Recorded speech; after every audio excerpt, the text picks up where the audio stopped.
Good morning बच्चों। मैं अर्जुन सैनी आज आपके लिए कक्षा 10 का महत्वपूर्ण बिंदु लेकर आया हूँ, क्रिया विशेषण। क्रिया विशेषण से संबंधित प्रश्न बोर्ड पेपर में आता है।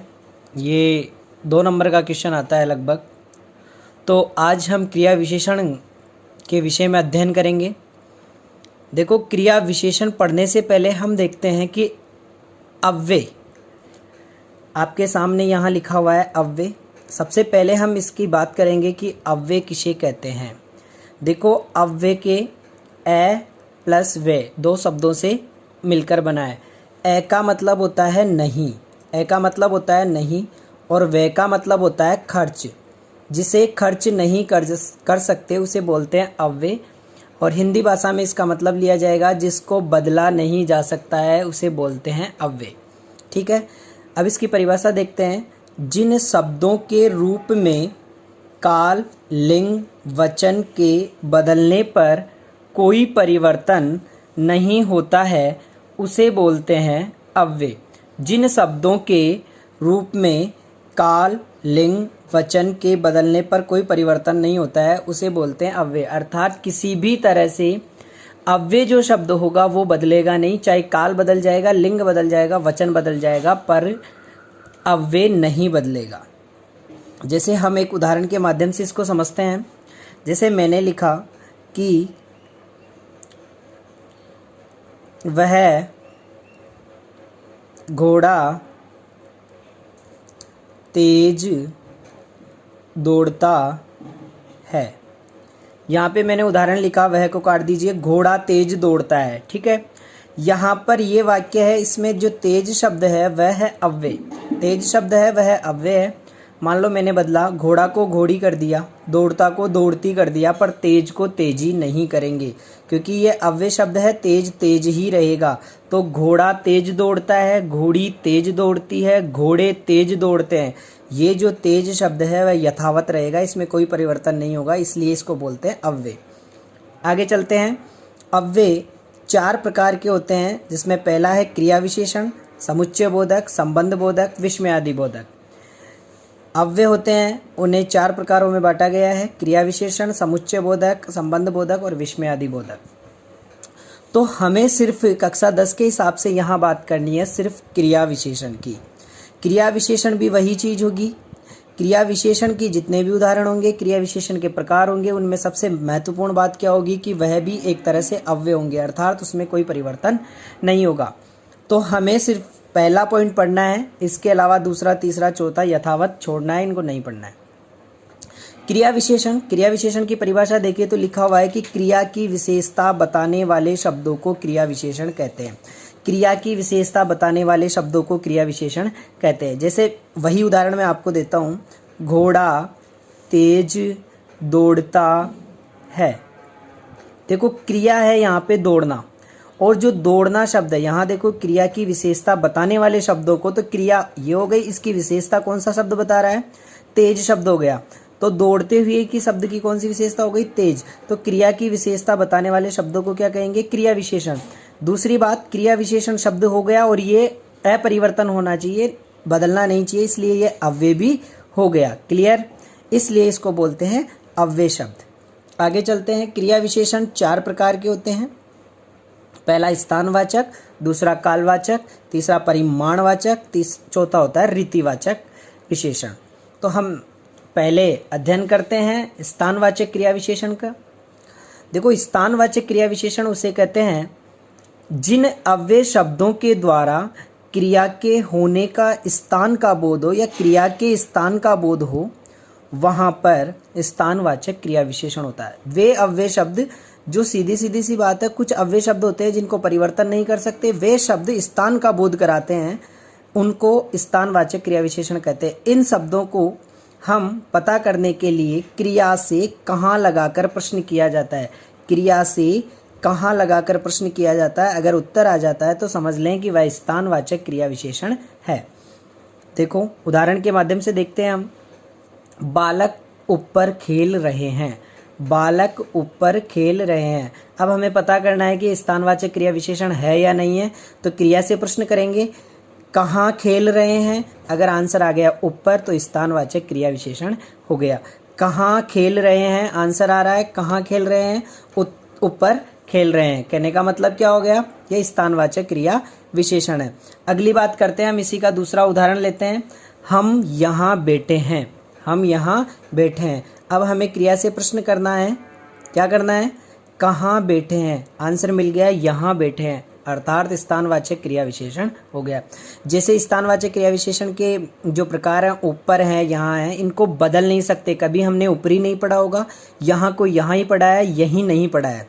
ऐसे ही कुछ शब्द और भी हैं जो स्थानवाचक क्रिया विशेषण की सूचना देते हैं। उनमें हैं यहाँ, वहाँ, ऊपर, नीचे, दाएं, बाएं, भीतर, अंदर, इधर, उधर। ये शब्द सभी क्रिया विशेषण की उदाहरण देते हैं। ये सारे शब्द स्थानवाचक क्रिया विशेषण के उदाहरण हैं। आगे चलते हैं, कालवाचक क्रिया विशेषण।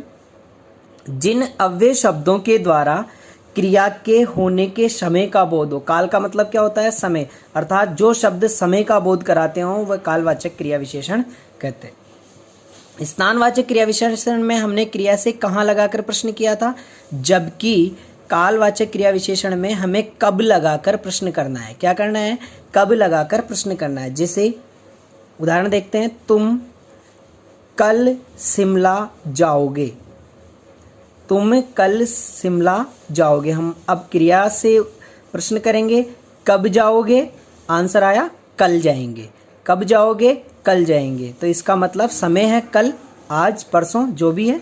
अगला उदाहरण देखो, परसों से वर्षा हो रही है, कब से हो रही है या कब से वर्षा हो रही है, आंसर आया परसों से। कहने का मतलब क्या हो गया, ये कालवाचक क्रिया विशेषण हो गया।